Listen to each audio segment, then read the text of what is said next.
रात का वक्त था।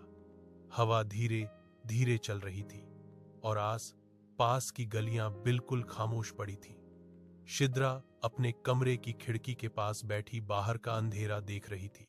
उसके माँ पापा का छोटा सा घर शहर के कोने में था, सुकून भरा। पर उस रात वो सुकून जैसे कहीं खो गया था।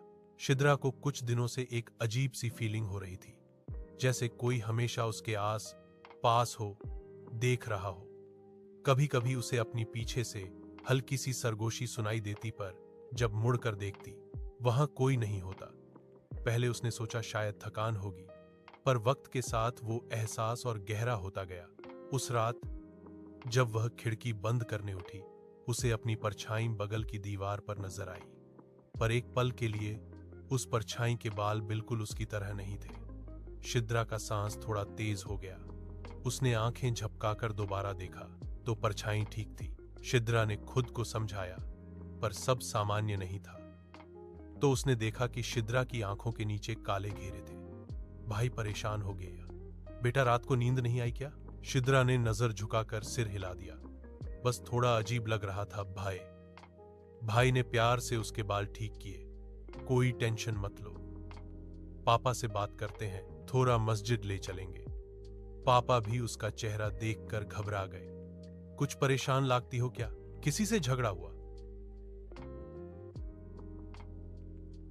शिद्रा ने कहा, पापा कुछ नहीं, डर है, पागल कहेंगे। पर रात दोबारा आ ही गई। यार, साये का पहला कदम। शिद्रा बेड पर लेटी थी, पर उसे नींद नहीं आ रही थी।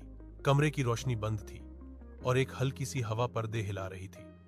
तभी उसने सुना सर सर सर, जैसे कोई उसके कमरे की जमीन पर पैर घसीट रहा हो। शिद्रा का दिल जोर जोर से धड़कने लगा। मां, उसने धीरे से पुकारा। कोई जवाब नहीं। वो धीरे से उठकर पर्दे की तरफ बढ़ी। पर्दा हिलाते ही गला सूखा, परछाई खड़ी, वो भी वैसी ही उसकी तरह बालों वाली थी, पर उसका चेहरा ढूंढने से भी नहीं मिल रहा था। बस एक अधूरी सी औरत का साया। कौन हो तुम? शिद्रा की आवाज कांप रही थी। साया हिलने लगा। धीरे धीरे, बेचैनी से इशारा। साया दीवार में धुआं बन गया। शिद्रा चीखी, बेहोश हुई। मां ने डरी हुई देखा।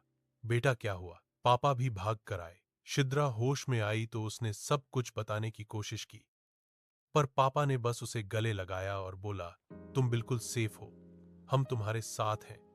पर शिद्रा जानती थी वो साया अब रुकने वाला नहीं था। यार, साये का इंतजार। उस रात शिद्रा ने फैसला किया कि वह डर कर चुप नहीं बैठेगी। उसने अपना कमरा थोड़ा रोशन रखा और डायरी अपने पास। अगर कुछ हुआ तो सब लिखूंगी, उसने सोचा। मां पापा अपने कमरे में थे। उन्हें पता नहीं था कि शिद्रा रात भर जाग रही है।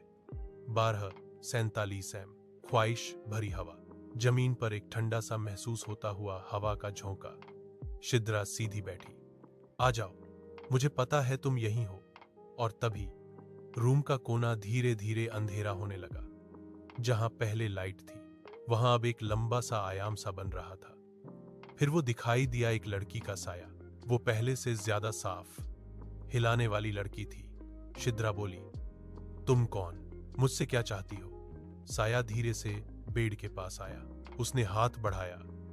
छूने से पहले ही धुआं बना। साया फुसफुसाया, गया जा सत्य की तलाश।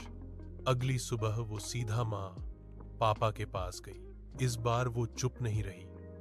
मां, पापा, कोई है, मेरा पीछा कर रहा है। एक लड़की का साया, वो कुछ चाहता है, मुझे पता नहीं क्या। मां ने उसके हाथ पकड़ लिए। उनकी आंखों में आंसू आ गए। बेटा, हमने तुमसे एक बात छुपाई थी। पापा ने गहरी सांस ली। जिस घर में हम रहते हैं ना। शिद्रा की धड़कन रुकी। पापा, वो मेरे साथ? पापा ने सिर झुका लिया। लगता है हां। शिद्रा के दिमाग में वो साया सीधा खड़ा हो गया।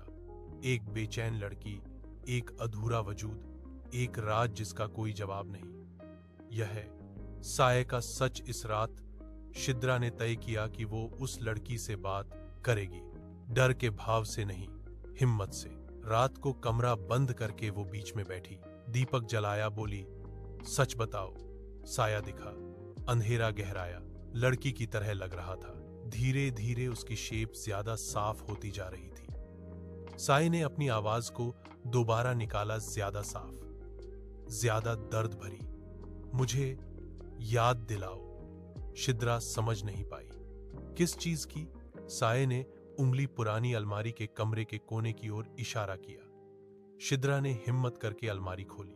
उसमें एक पुरानी डायरी, एक रिबन और एक आधी जली हुई तस्वीर मिली, एक लड़की की।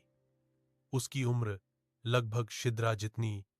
डायरी खोलते ही शिद्रा शर्म से भरी और दर्द से लिपटती हुई लिखावट पढ़ने लगी। वो लड़की का नाम अनेरा था। अनेरा के माँ पापा उससे बहुत प्यार करते थे, पर एक हादसा हुआ। मैं एक रात घर से बाहर गई और फिर कभी वापस नहीं आई। फोटो देखते ही साये ने हिले में एक हल्का सा रोशन स्पार्क निकाला, जैसे कोई अपना चेहरा ढूंढ रहा हो। धीरे धीरे उसका अंधेरा कम होने लगा, जैसे वो थोड़ी जिंदा हो रही हो। मुझे याद आ रहा है, मुझे घर जाना है। शिद्रा की आंखों में आंसू आ गए।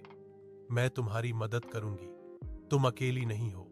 यह आजादी की सुबह। शिद्रा ने डायरी, तस्वीरें, रिबन पास, दिया उठाया, बोली, अनेरा तुम्हारा है। उसकी शेप और ज्यादा साफ हो गई।